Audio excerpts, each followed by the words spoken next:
Are you Aspaklaria? Would you like to be one? How can you tell if perhaps you don't know what it means? I invite you now.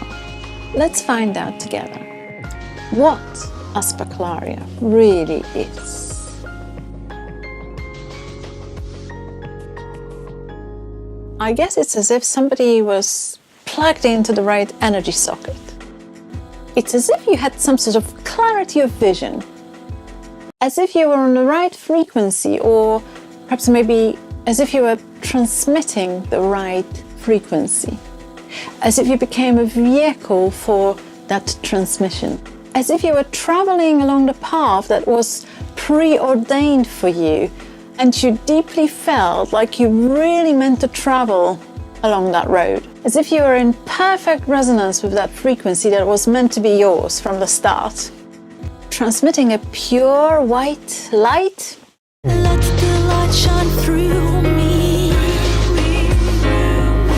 always undistorted. Making the right choices, transmitting the right message, singing your own song, singing the right note.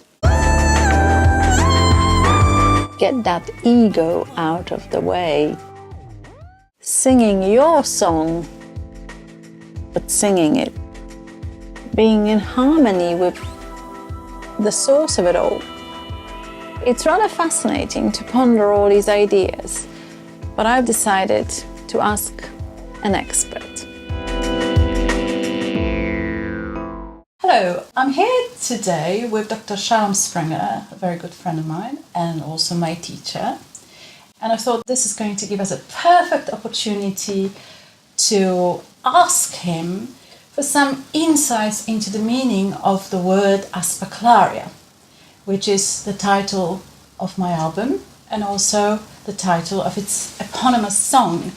In fact, I have a just released CD of Aspaklaria, and here in the booklet of this CD I wrote a little motto that describes what's behind the song Aspaklaria, and it says, "Oh, just let me be a transparent vessel for the divine will."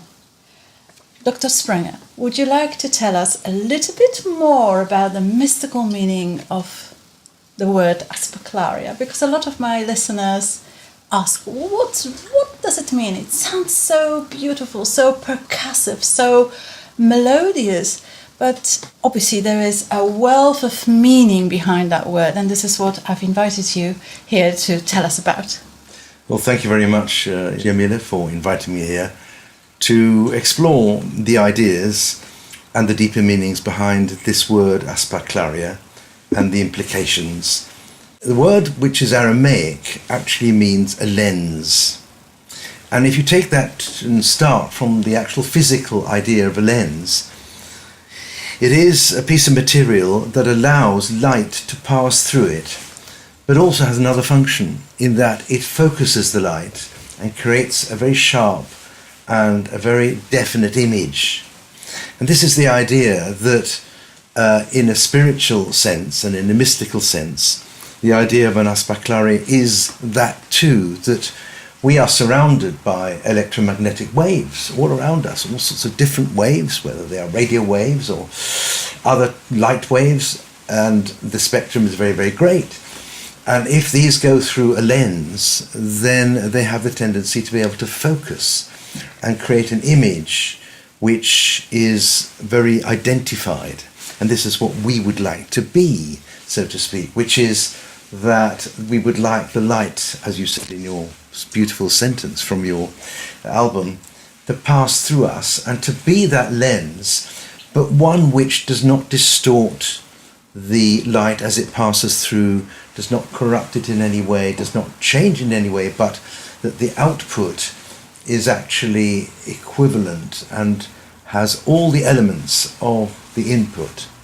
Since we speak about the clarity of vision, I guess I'd better clarify that the album itself is called Aspaklaria, which means just lens in Aramaic. I really meant it to mean clear lens, but for that, the Talmud uses the phrase Aspaklaria me'ira. Could you tell us, Dr. Springer, something about the distinction that the Talmud mentions between Aspaklaria me'ira, the clear lens, and Aspaklaria Xymena Gorna, slightly tarnished, unclear lens? And that would then lead us to something that fascinates me really the most. And that is there any relevance of these ancient wisdoms and scriptures to today's human beings? I'd like to explore that a little bit. The expression used in the ancient Hebraic writings of Aspaklaria me'ira, the perfectly transmitting lens, and the Aspaklaria Xymena Gorna, the imperfect lens, was to bring out the idea that one person, Moses, of ancient history, achieved this accolade, this title of Aspaklaria me'ira, the perfectly transmitting lens, which was that the messages that he received from the great cosmos, from the infinite, were completely transmitted in an undistorted way as messages to the people. And the idea here is that when the ego is reduced, when one can put oneself in the background, then this creates the transparency that is required for becoming the Aspaklaria me'ira, that perfectly transmitting lens. And it can be compared a little to a parable or an analogy that I once heard of a student who was piloting an aeroplane for the very first time.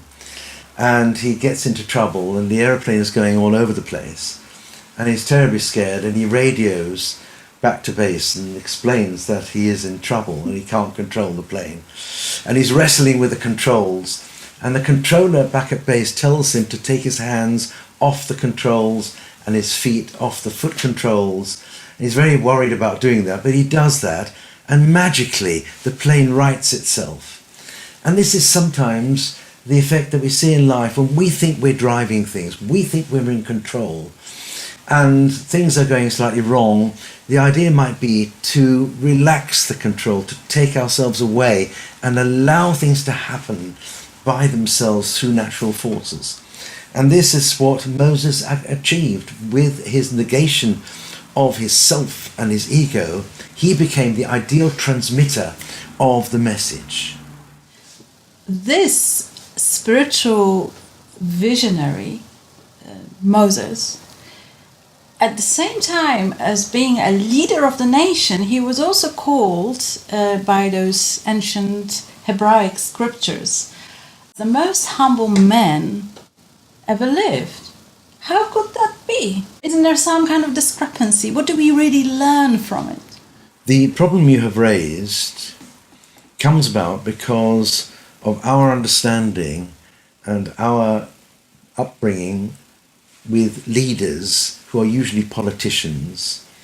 And these are people that usually have enormous egos and they lead with charisma. That is the method which we are used to. Moses was an entirely different type of leader. It wasn't a question of force. It wasn't that he used his powers. In fact, what Moses transmitted was an inner power, gained, in fact, by his humility and the understanding of the people he led. And this was a person that can give them direction just because he is so in touch with the greater cosmos, with the infinite, which of course the common man is not. And it's that recognition of the light that shone through him and the humility that goes with it that gave him his incredible power, and I think he became a sort of unrepeatable offer. Nobody has lived with the powers that Moses had in the way that he expressed them, and the honesty, the humility, and the character and the personality that he was made him not only an exceptional leader, but of course a unique figure of history. So, we spoke a lot about light tonight and about a clear lens. And I'd like to thank you, Dr. Springer, for enlightening our conversation and for coming. It was a pleasure. Thank you so much. Thank you. Let the light shine through me.